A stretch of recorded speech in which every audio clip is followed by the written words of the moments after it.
آغاز کرتے ہیں آپ سے. شکریہ آپ کے وقت کا. تبدیلی کا مذہبی بیانیہ ہمارے علماء دنیا بھر میں پیش کرتے ہیں، بالخصوص پاکستان، ہندوستان اور بنگلہ دیش میں ایک نظام کی صورت میں، ایک تحریک کی صورت میں، جماعتوں کے سلسلے کی صورت میں مذہبی انقلاب کی نوید سنائی جاتی ہے. سلسلہ گفتگو کی چوتھی نشست ہے.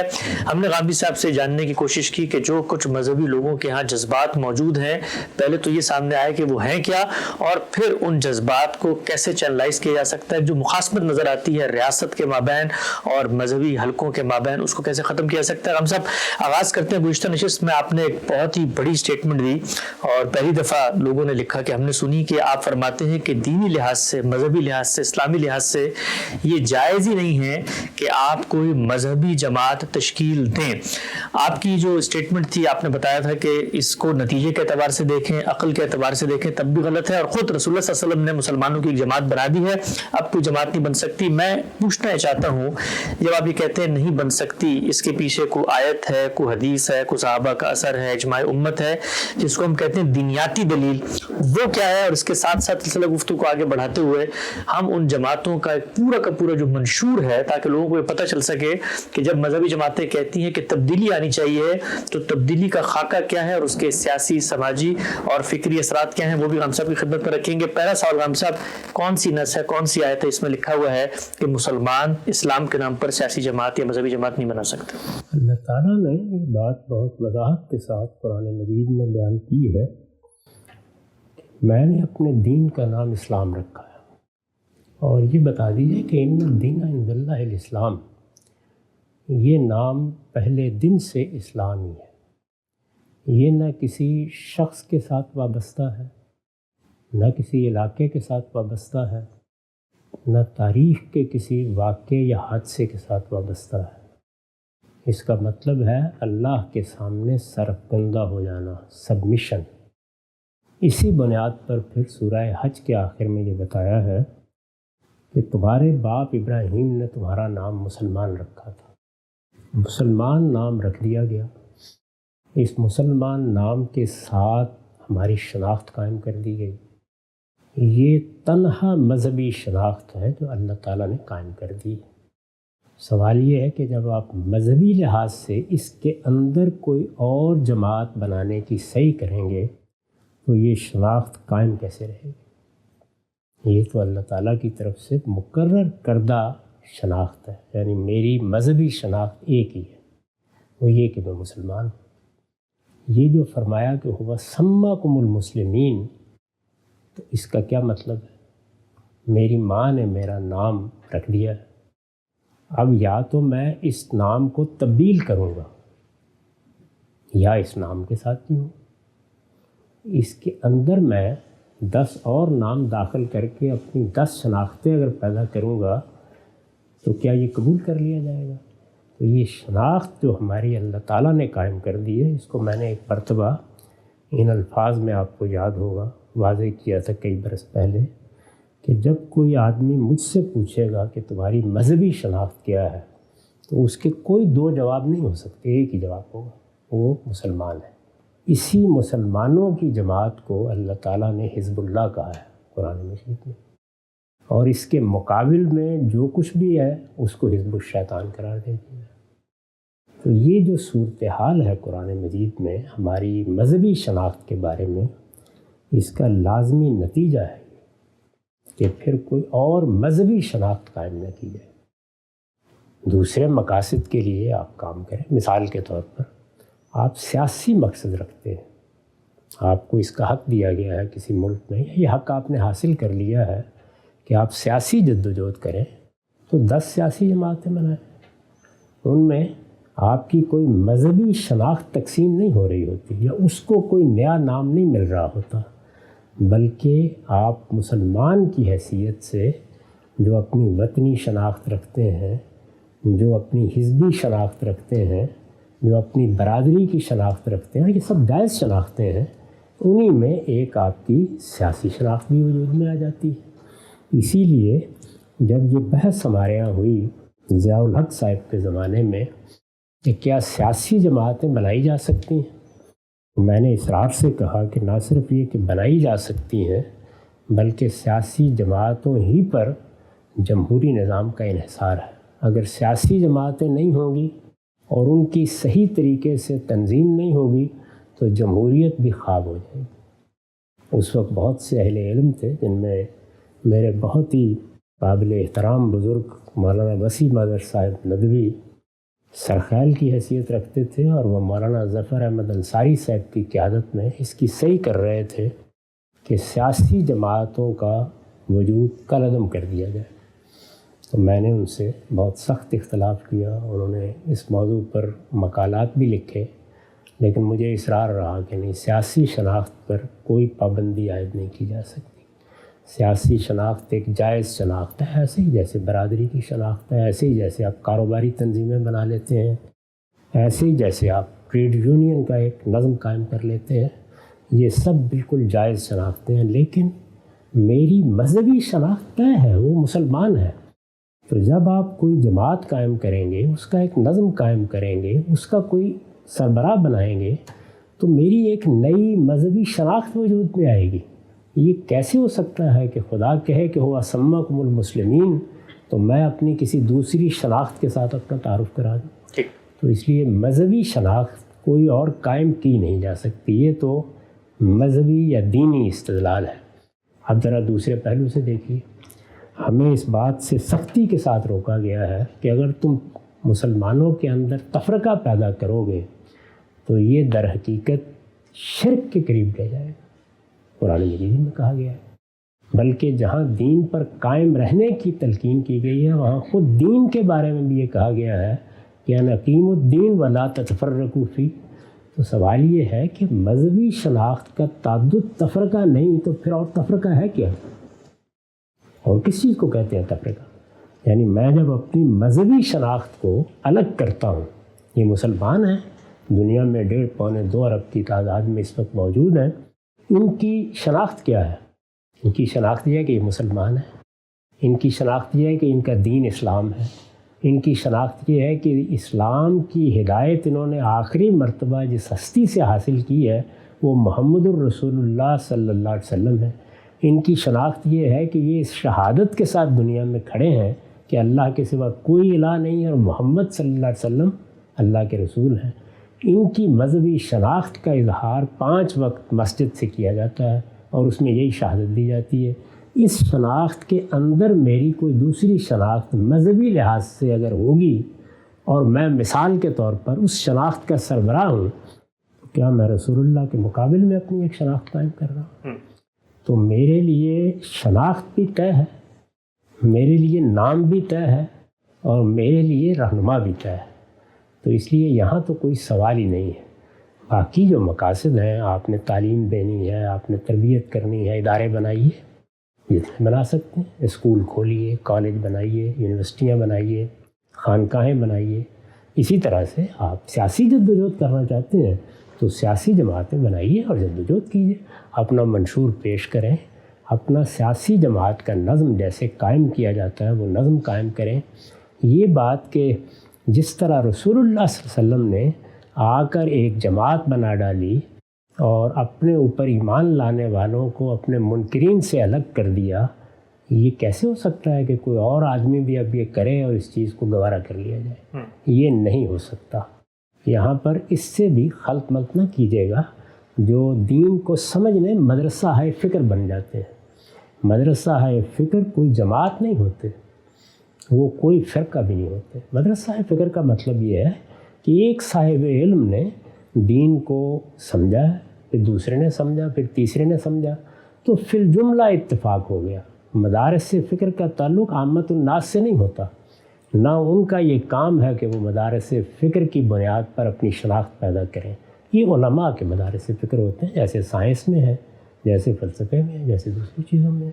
یہ تو بہت بعد میں لوگوں نے ان کو عوام کے ساتھ مل کر کچھ شناخت دے دی، اور اس کے نتیجے میں ہمارے ہاں ایک مذہبی جماعت اہل تشیع کی بن گئی، ایک مذہبی جماعت اہل سنت کی بن گئی، ایک مذہبی جماعت خوارج کی بن گئی۔ یہ آج کا معاملہ نہیں ہے، یہ چیز پہلے دن سے غلط تھی، یہ ہمیشہ غلط رہی، یہ اب بھی غلط ہے۔ اس کی جسارت بھی کسی شخص کو نہیں کرنی چاہیے۔ جو کچھ آپ کو کرنا ہے متعین طور پر بتائیے آپ کا مقصد کیا ہے۔ آپ کوئی تعلیمی ادارہ قائم کرنا چاہتے ہیں تو اس کے لیے جماعت بنانے کا کیا سوال ہے؟ اس کے لیے کوئی مذہبی شناخت پیدا کرنے کا کیا سوال ہے؟ تعلیمی ادارہ ہے، اس کے حدود قیود بتائیے، مقصد بتائیے، اس کے لیے کوئی 4 آدمی مل کے جدوجہد کرنا چاہتے ہیں کریں، اس طرح دنیا میں کی جاتی ہے۔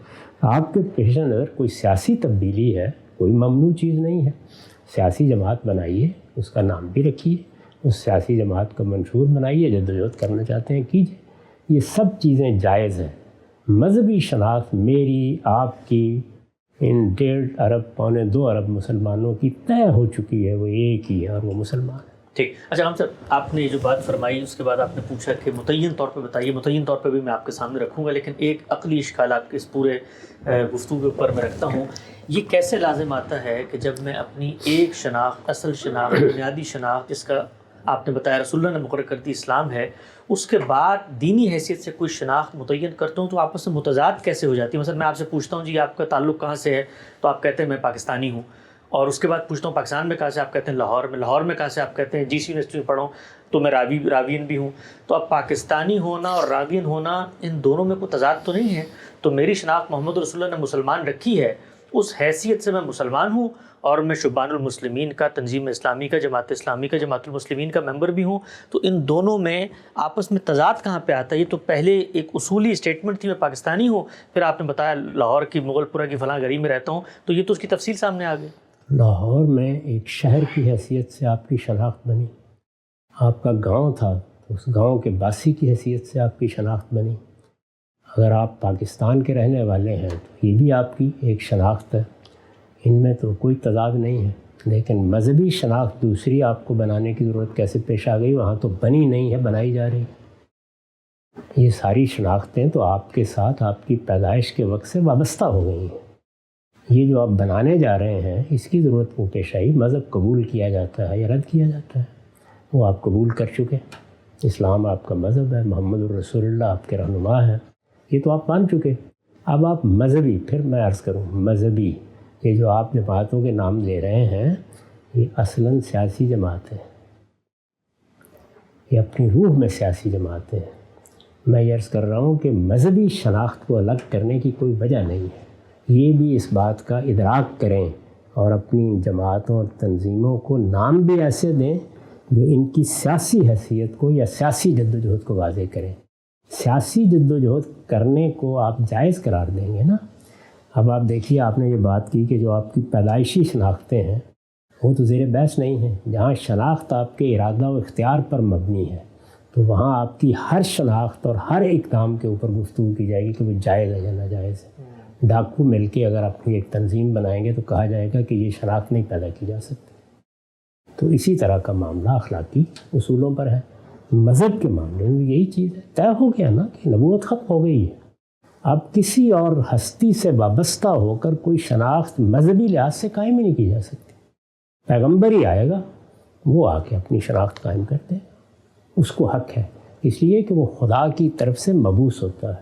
اسی اصول پر میں نے توجہ دلائی ہے کہ مذہبی اصلاح کے لیے، مذہبی ارشاد کے لیے آپ کسی سے بیعت نہیں لے سکتے، یہ آخری مرتبہ اللہ کے رسول نے لے لی، بس ختم، اس کے بعد نہیں ہو سکتا۔ سیاسی مقصد کے لیے روز بیعت لیں جس سے لینی، سیدنا صدیق نے بھی لی۔ کبھی آپ نے دیکھا کہ رسول اللہ اسلام پر بیعت لیتے تھے؟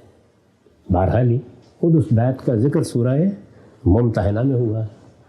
آپ کے بعد بھی کبھی اسلام پر کسی نے بیعت لینے کی جسارت کی؟ سیدنا صدیق نے، سیدنا عمر نے، صحابہ میں سے کسی نے کبھی نہیں کی، کوئی سوال ہی نہیں اس بات کا۔ تو جس وقت آپ اس دائرے میں داخل ہوتے ہیں تو اگر تو آپ نے اللہ تعالیٰ کے ساتھ کسی تعلق کی بنیاد پر اس دائرے میں ایک دوسرا دائرہ بنایا ہے تو پھر معاف کیجیے گا، پیری مریدی پیدا ہو کے رہے گی، آستانے بن کر رہیں گے۔ چنانچہ دیکھیے بنے، اور ان میں آپ کی ساری توجہات اور آپ کی ساری محبتوں کا مرکز پھر کوئی شخصیت بنے لازماً۔ اور اگر آپ اس کو وہ صورت دیں گے، یعنی دو ہی تعبیریں ہیں نا، مسلمانوں کی پوری تاریخ میں دو ہی تعبیریں ہیں، بڑی تعبیریں، ایک صوفیانہ تعبیر، اس میں بھی دیکھیے شناخت کی ضرورت پڑ گئی، چنانچہ شناخت بنی، پیروں کے حلقے بنے، ان کی بیعت کی گئی، اور وہ آپ دیکھتے ہیں کہ ایک پوری روایت ہے۔ اسی طرح سے دوسری تعبیر اسلام کی سیاسی تعبیر ہے، وہ بھی جیسے ہی قائم ہوئی تو اس کے ساتھ وہ تنظیمیں اور جماعتیں اور امیر جماعت یہ تصورات پیدا ہو گئے۔ یہ سارے تصورات کہاں سے آئے ہیں؟ یہ اصل میں ایک نئی مذہبی شناخت پیدا کر رہے ہیں۔ وہ نئی مذہبی شناخت ہی کا منتہائے کمال ہے۔ پھر ایک صاحب نے نبوت کا دعویٰ بھی کر دیا، نہیں اس کی کوئی گنجائش نہیں، مذہبی شناخت ایک ہی رہے گی ہمیشہ۔ یہ آپ نے پیدائشی شناختوں کے حوالے دیے ہیں، وہ تو آپ سے لاحق ہے، آپ کی ماں سے، آپ کے باپ سے، آپ کی برادری سے، آپ کے شہر سے، آپ کی قوم سے، آپ کے ملک سے آپ کی شناخت ہے۔ اور ان میں کسی شناخت کے معاملے میں جب کبھی ڈویلٹی پیدا ہوتی ہے، قانون سازی کرنی پڑتی ہے نا۔ دوہری شریعت کے قوانین، دوہری شریعت کا مسئلہ کیوں پیدا ہو جاتا ہے؟ اس لیے کہ وفاداری تقسیم ہو رہی ہے، تو اس لیے وفاداری، میری مذہبی وفاداری صرف ایک ہی شخصیت سے، وہ رسول اللہ صلی اللہ علیہ وسلم۔ رسول اللہ صلی اللہ علیہ وسلم ہیں، لیکن آپ نے جس طریقے سے جو باقی مذہبی شناختیں امت میں قائم ہوتی ہیں، خود آپ کی بھی ہے، میری بھی ہے، ہر ایک فرد کی ہے، وہ بتاتا ہے میں مسلمان ہوں، لیکن اس کا بتاتا ہے میں حنفی ہوں، شافعی ہوں، اشعری ہوں، ماتریدی ہوں، معتزلہ ہوں، فرائی ہوں، جو بھی ہو سب آپ کچھ بتاتے ہوں گے، میں نے تو کبھی نہیں بتایا۔ لیکن آپ سے پوچھا جائے جی آپ کا نظام فکر کیا، آپ کہتے ہیں دبستان شبلی سے جڑا ہوں، مدرسہ فراہی کے نقطہ نظر میں جڑا ہوں، تو میں نے کبھی نہیں کہا۔ میں نے یہ کہا ہے کہ مدرسہ فراہی میں جو اصول طے کیے ہیں مجھے ان سے اتفاق ہے۔ تو رسول اللہ کے کسی صحابی نے تو کبھی یہ اسٹیٹمنٹ نہیں دی؟ رسول اللہ کے صحابہ کے بھی اپنے اپنے مدارس فکر بنے، ان سب کو بیان بھی کیا گیا۔ مدارس فکر تو زیر بحث ہی نہیں ہے، مذہبی شناخت تو بن گئی نا، وہ مذہبی شناخت نہیں ہے، وہ مذہبی فکر کی شناخت۔ اہم نقطہ ہے۔ دو باتیں بالکل الگ۔ یعنی یہاں تو آپ کہہ رہے ہیں کہ ایک صالحین کی جماعت جو اللہ کے دین پر عمل کرنے میں سب سے آگے بڑھیں، وہ الگ کرنی ہے امت مسلمہ کے اندر سے، یہ کچھ بھی نہیں ہوتا۔ میں نے ایک رائے قائم کی ہے، آپ کو میری رائے سے اتفاق ہے، اپنے اساتذہ کی طرف ایک نسبت ہم قائم کر لیتے ہیں۔ قائم کرنا چاہے قائم کر لیں، نہ قائم کرنا چاہے نہ کریں۔ وہاں پر بھی جس وقت آپ یہ کہیں گے کہ کسی ایک شخص کی تقلید کرنی لازم ہو گئی ہے، میں یہ کہوں یہ حرام کام کر رہے ہیں۔ ہاں یہ ہے، وہاں پر بھی یہ کہوں یعنی اس کو شناخت تقلید کی صورت میں بنائیں گے تو پھر وہ مذہبی معاملات بنتی تب ہے، اگر تقلید نہیں ہے تو وہ شناخت بن نہیں سکتی۔ ذرا دیکھیے مدرسہ فرائی میں کتنے چیزیں ہیں کہ جن میں امام فرائی سے استاد امام امین حسن اصلاحی نے برملا اختلاف کر ڈالا ہے، اور میں عرض کرتا ہوں بات بڑی بنیادی چیزیں ہیں، اور میرے ہاں تو ایک پوری کتاب لکھی جا سکتی، بن ہی نہیں سکتی۔ تقلید کا اصول مانا جائے گا تو شناخت بنے گی۔ خیر میں تو کبھی اس طرح سے اپنا تعارف کراتا بھی۔ نقطہ واضح ہو گیا، آگے بڑھاتے ہیں۔ اچھا خان صاحب، آپ نے فرمایا یہ جو جماعتیں ہیں یہ اصلاً سیاسی جماعتیں ہیں۔ میں نے محض ایک اسٹڈی کے لیے مذہبی جماعتیں بنائی گئیں، جس پہلو سے میں نقد کر رہا ہوں، جی، اور یہ اصول بھی قائم کیا گیا کہ اللہ تعالیٰ کا حکم ہے کہ ایک جماعت بن کے رہو۔ وہ جماعت تو ہم بن چکے بھائی، یعنی امت مسلمہ کا حصہ بن گئے، رسول اللہ پر ایمان لے آئے، اور جو بعد میں کہا گیا تھا کہ علیکم بالجماع، اس کا کوئی تعلق مسلمانوں کی جماعت سے بھی نہیں تھا، ان کا مسلمانوں کے نظم اجتماعی سے تعلق تھا۔ جب مسلمانوں کی کوئی حکومت قائم ہو جائے، اور یہ بہت اچھی بات ہے کہ وہ ایک ہی حکومت ہو، تو اس سے وابستہ رہو، اگر کسی وجہ سے ایک نہیں ہے تو جہاں جہاں قائم ہے اس کے ساتھ وابستہ رہو۔ وہ سیاسی نظم سے وابستہ رہنے کا حکم تھا۔ ان سب چیزوں کو بالکل غلط طریقے سے تعبیر کیا گیا، غلط انٹرپریٹ کیا گیا، اور لوگوں کے لیے جو یہ جانتے تھے، ہمیشہ سے جانتے تھے کہ دین کے مطالبات کیا ہیں، دین کے کچھ ایسے مطالبات اس زمانے میں ان کے سامنے رکھ دیے گئے کہ جس کے بعد وہ مسلسل اس احساس گناہ میں مبتلا رہتے ہیں کہ ہم نے نماز بھی پڑھ لی، روزہ بھی رکھ لیا، انفاق بھی کر لیا، لیکن یہ نہیں کیا تو کچھ بھی نہیں کیا۔ نہیں، اسلام ختم ہو گیا جب رسالت مآب صلی اللہ علیہ وسلم دنیا سے رخصت ہوئے۔ ختم ہو گیا کہ معنی یعنی پائے تکمیل کو پہنچ گیا، اب نہ اس میں کوئی اضافہ ہو سکتا ہے نہ کمی ہو سکتی ہے۔ وہ اسلام ہے جس پر ہمیں جینا ہے، اس پر مرنا ہے، اور اس میں رہنما کی حیثیت رسالت مآب صلی اللہ علیہ وسلم کو حاصل ہے۔ اس کے ساتھ کوئی شرکت گوارا کی نہیں جا سکتی۔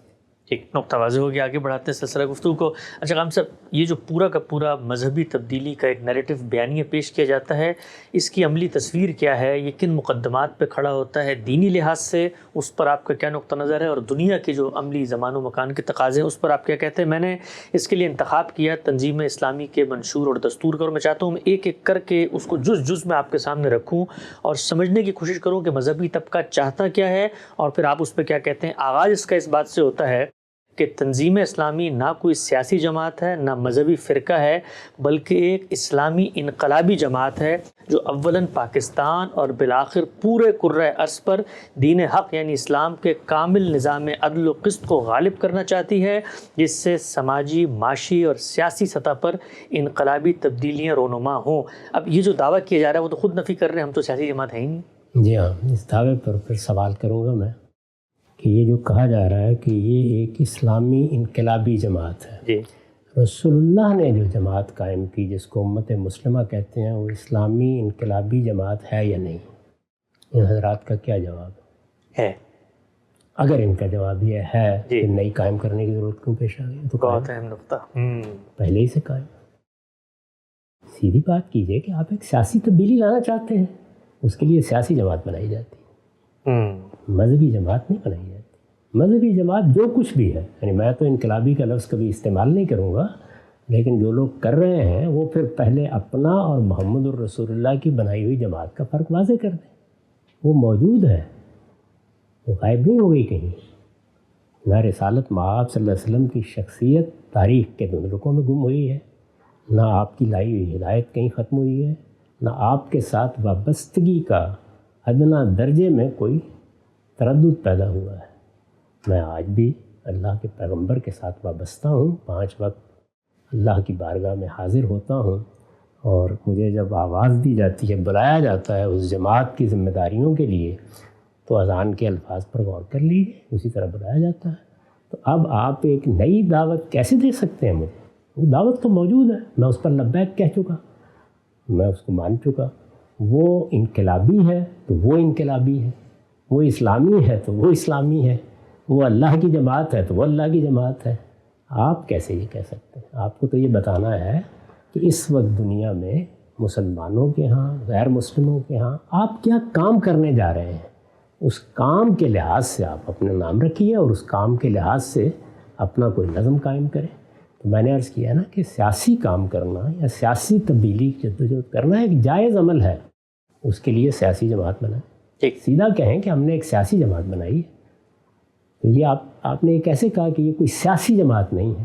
لانا آپ انقلاب چاہتے ہیں اور سیاسی جماعت نہیں ہے، اس کا مطلب کہ آپ اس انقلاب کی بات کر رہے ہیں جو مذہبی بنیاد پر محمد الرسول اللہ نے برپا کر دیا۔ بالکل اسی کی بات کر رہے ہیں، تو ہو چکا، اس میں اب آپ کیا کرنے جا رہے ہیں؟ اچھا ہم صاحب ان کی طرف کھڑے ہو کے اپنے اس دعوے کے بعد وہ قرآن مجید کی ایک آیت نقل کرتے ہیں اور وہ کہتے ہیں وہی اللہ جس نے بھیجا اپنے رسول محمد کو اور قرآن مجید اور دین حق کے ساتھ تاکہ غالب کر دے اس کو تمام ادیان پر۔ سورہ توبہ میں اللہ تعالیٰ نے یہ فرمایا ہے۔ اب رسول اللہ صلی اللہ علیہ وسلم نے جو ذمہ داری ادا کی اس آیت کے تحت ہمیں بھی کرنی تھی، تو جو باقی سارے مسلمان ہیں وہ دعوت ان کا یہ ہے کہ ہم مسلمان ہیں، رسول اللہ کی جماعت سے جڑے ہوئے ہیں، لیکن یہ دعویٰ محض ان کا قولی دعویٰ ہے، حقیقت میں شعوری طور پہ نہ صرف وہ جڑے ہوئے نہیں ہیں بلکہ جو کرنے کے تقاضے تھے وہ بھی نہیں کر رہے، لہٰذا ہم اسی رسول اللہ کی جماعت کی بنیاد پر ہی ایک ریفریشمنٹ، ایک اثر نو طور پہ لوگوں کو شامل کر رہے ہیں، تاکہ تم شامل ہونے کے بعد جب تم بھولے ہوئے تھے تو ہم تمہیں دوبارہ سے بتانا چاہتے ہیں کہ تمہاری اصل شناخت کیا ہے۔ دیکھیے کیسی دلچسپ بات ہے، ادھر آپ نے جملہ پڑھا اور ادھر آیت پڑھ دی، اور آیت کون سی پڑھی؟ هو الذی ارسل رسولہ بالہدی، یعنی خدا نے ایک رسول بھیجا تھا تو اس رسول کی جماعت بن گئی۔ یعنی اب آپ کیا کرنے آئے ہیں؟ تازہ کرنے آئے جماعت کو؟ وہ میں عرض کرتا ہوں کیا کرنے آئے ہیں، بن گئی نا۔ آیت کون سی پڑھی آپ نے؟ وہ الذی ارسل رسولہ، اپنے لیے تو کوئی آیت نہیں پڑھی نا۔ جی، قرآن میں ایک آیت ایسی بھی ہے جس میں یہ بتایا گیا ہے کہ جب کبھی ضرورت پڑے تو تم کیا کرو گے؟ میں نے اپنا رسول بھیجا ہے اور اس رسول کو میں نے ہدایت اور دین حق کے ساتھ بھیجا ہے، اس کے ذمے یہ کام لگایا گیا۔ تو آپ نے اپنا انقلاب کہاں سے برآمد کیا؟ رسول کے تقرر کی آیت سے۔ ایسے ہی ہے نا، ایسے ہی ہے۔ رسول کے تقرر کی آیت تو رسول اور رسول کے ساتھ وابستگی کی بنیادیں بیان کرے گی۔ آپ کون ہیں؟ آپ کی حیثیت کیا ہے؟ آپ یہ کہیے کہ رسول اللہ کی جماعت دنیا میں موجود ہے، یہ مسلمان ہیں، ہم اس کی اصلاح میں فلاں کام کرنے اٹھے، بس آپ تو اصل کام کی طرف جا رہے ہیں۔ وہ کام جو اللہ کا رسول اپنی بعثت کے بنیادی مقصد کی حیثیت سے کر چکا، تو یہ آپ کی ذمہ داری کیسے بن گئی اور آپ کس طریقے سے اس کے مکلف ہو گئے؟ وہ آیت کیا ہے، اس کا مطلب کیا، وہ ایک الگ بحث ہے۔ جی، لیکن دیکھیے وہ آیت بھی وہی نظر آئی ہے، درا حالے کہ اللہ تعالیٰ نے اس امت کی اصلاح کے لیے جو آیت نازل کی ہے وہ تو سورہ توبہ میں دوسری آیت ہے، جس میں علماء اختصاص اور ذرا اس میں دیکھیے اس میں الفاظ کیا ہیں۔ اس میں یہ کہا گیا ہے کہ سب مسلمانوں کی یہ ذمہ داری نہیں ہے، ما کان المؤمنون لینفروا کافہ فلولا نفر من کل فرقۃ منہم طائفہ، ان کی ہر جماعت میں سے کچھ لوگ نکلیں لیتفقہوا فی الدین، وہ دین کی بصیرت پیدا کریں، ولینذروا قومہم اذا رجعوا الیہم، اپنی قوم کو خبردار کریں۔ جو تقریر آپ نے فرمائی اس کا خلاصہ کیا ہے کہ محمد الرسول اللہ کی جماعت میں لوگ اپنی ذمہ داریوں کو فراموش کر چکے ہیں، ایسا ہی ہے نا؟ جی، تو اس کا تو اللہ تعالیٰ نے یہ طریقہ بتایا، پھر تو آپ کے منشور کا سر عنوان اس آیت کو ہونا چاہیے کہ علماء پیدا کیے جائیں گے۔ تو آپ تو رسول بننے چلے گئے، والذی ارسل رسولہ بالہدی، اسی پر میں تنقید کر رہا ہوں۔ جب مذہبی شناخت نئی قائم کی جائے گی تو اصل میں بہت خاموشی کے ساتھ رسول اللہ کو ان کے منصب سے ایک طرف رکھ کے آپ وہاں کھڑے ہو جائیں اور وہی مطالبات کرنا شروع کر دیں گے۔ میں نے عرض کیا کہ اسی کا منتہائی کمال پھر نبوت کا دعویٰ تھا، اس میں بھی یہی استدلال کیا گیا تھا کہ مسلمان بہت بڑے پیمانے پر اپنی اصلاح کے متقاضی ہو گئے ہیں، اب اس میں ان کو کیسے چھوڑا جا سکتا ہے، اس میں تو خدائی کی رہنمائی چاہیے، وہ ہم کو ذلی اور بروزی طور پر حاصل ہو گئی، ہم کرنے کے لیے اٹھ کھڑے ہوئے۔ رسول اللہ کی جماعت کی اصلاح کرنے کے لیے خود قرآن نے بتایا ہے کیا طریقہ اختیار کرنا ہے، اور آپ دیکھیں پیچھے مڑ کے اس مسلمان امت میں جلیل القدر علماء، فقہاء، متکلمین، کتنے بڑے لوگ پیدا ہوئے، یعنی آپ جس فن اور علم میں کہیں کسی نے یہ جسارت کی ہے؟ یہ دور حاضر کا بڑا فتنہ ہے۔ نقطہ واضح ہو گیا، ہمارے ہاں جو مذہبی انقلابی سیاسی جماعتیں بنتی ہیں ان کا منشور کیا ہے، کیا وہ دعوے کرتے ہیں اور اس کے عملی نتائج کیا ہیں۔ مذہبی تبدیلی کا بیانیہ سلسلہ گفتگو کی چوتھی نشست پایہ تکمیل تک پہنچتی ہے، گفتگو آگے بڑھائیں گے، وقت یہاں پہ ختم ہوتا ہے، دوبارہ حاضر خدمت ہوں گے، اب تک آپ کے بہت شکریہ۔